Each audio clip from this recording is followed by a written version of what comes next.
There's no feeling more intense than starting over. If you deleted your homework the day before it was due, as I have, or if you left your wallet at home and you have to go back after spending an hour in the commute. If you won some money at the casino and then put all your winnings on red but it came up black. If you got your best shirt dry cleaned before a wedding and then immediately dropped food on it. If you won an argument with a friend and then later discovered that they just returned to their original view. Starting over is harder than starting up. If you're not ready for that, like if you've already had a bad day, then what you're about to go through might be too much. Feel free to go away and come back. I'll be here. Alright, thanks for coming with me on this trip. I'll understand if you have to take a break at any point. Just find a safe place to stop and quit the game. And don't worry, I'll save your progress, always. Even your mistakes. This game is a homage to a free game that came out in 2002, titled Sexy Hiking. The author of that game was Jazuo, a mysterious Czech designer who was known at the time as the father of B games. And B games are rough assemblages of found objects. Designers slap them together very quickly and freely, and they're often too rough and unfriendly to gain much of a following. They're built more for the joy of building them than as polished products. In a certain way, Sexy Hiking is the perfect embodiment of a B game. It's built almost entirely out of found and recycled parts, and it's one of the most unusual and unfriendly games of its time. In it, your task is simply to drag yourself up a mountain with a hammer. And that act of climbing, in the digital world or in real life, has certain essential properties that give the game its flavor. No amount of forward progress is guaranteed.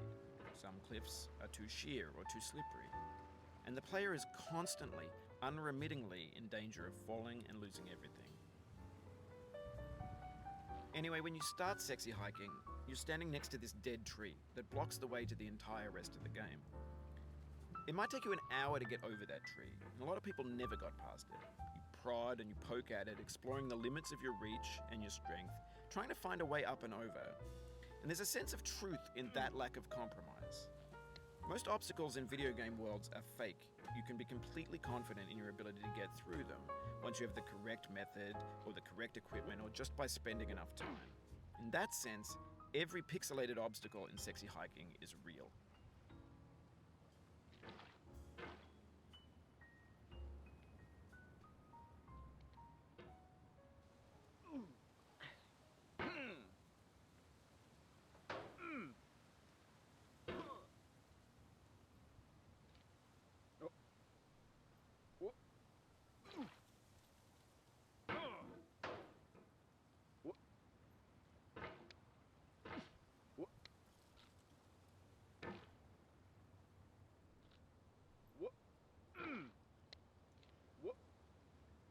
Oh, you just lost a lot of progress. That's a deep frustration, a real punch in the gut.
obstacles and sexy hiking are unyielding, and that makes the game uniquely frustrating.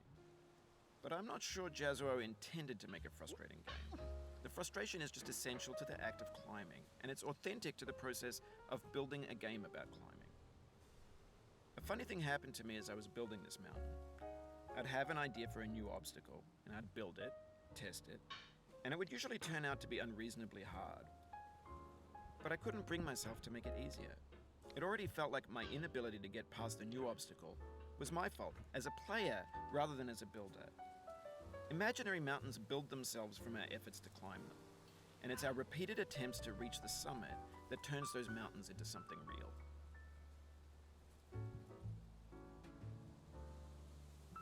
When you're building a video game world, you're building with ideas, and that can be like working with quickset cement. You mold your ideas into a certain shape that can be played with, and in the process of playing with them, they begin to harden and set until they're immutable, like rock. And at that point, you can't change the world, not without breaking it into pieces and starting fresh with new ideas.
For years now, people have been predicting that games would soon be made out of prefabricated objects, bought in a store and assembled into a world. And for the most part, that hasn't happened, because the objects in the stores are trash. I don't mean they look bad or that they're badly made, although a lot of them are. I mean they're trash in the way that food becomes trash as soon as you put it in the sink. Things are made to be consumed and used in a certain context, and once the moment is gone, they transform into garbage. In the context of technology, those moments pass by in seconds. Over time, we've poured more and more refuse into this vast digital landfill that we call the internet. It now vastly outnumbers and outweighs the things that are fresh and untainted and unused. When everything around us is cultural trash, trash becomes the new medium, the lingua franca of the digital age. And you can build culture out of trash, but only trash culture. B games, B movies, B music, B philosophy.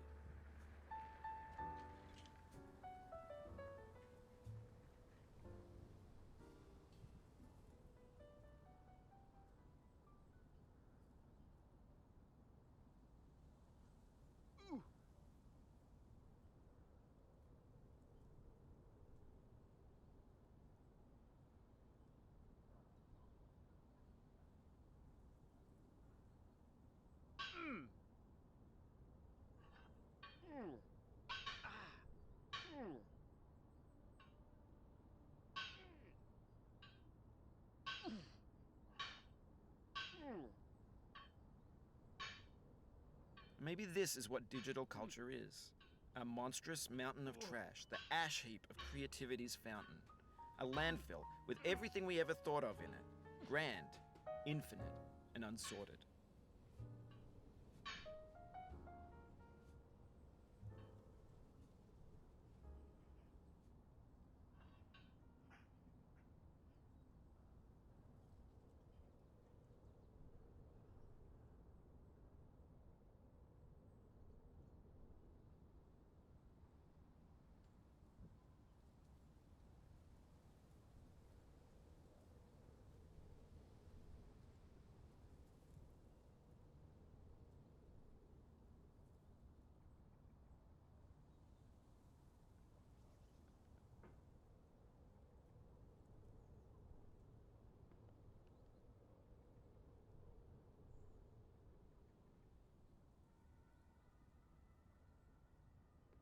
There's 3D models of breakfast, Gen X's fanfic novels, scan magazines, green screen Shia LaBeouf, banned snuff scenes on LiveLeak. Facebook's got lifelike bots with unbranded adverts and candid shots of Kanye and Taylor Swift mashups, car crash epic failed GIFs, Russian dashcam vids, discussions of McRibs, discarded, forgotten, unrecycled, muddled, rotten, untitled.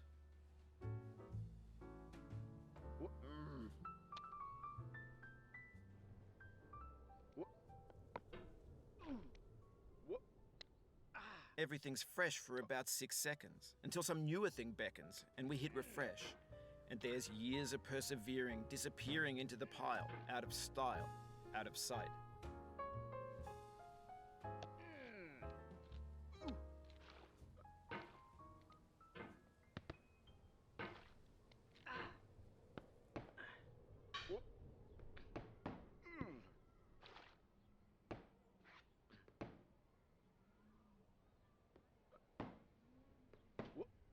Oof, sorry about that.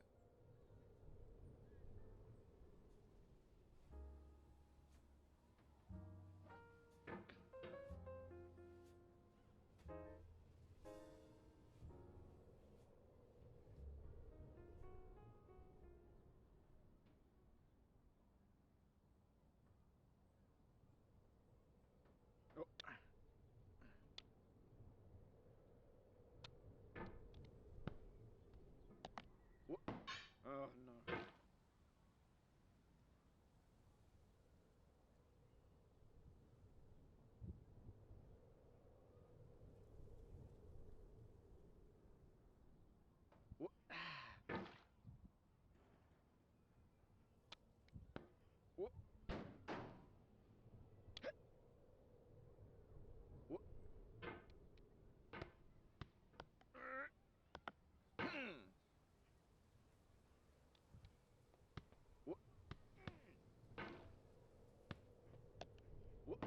Oh no.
Oh, it happened again.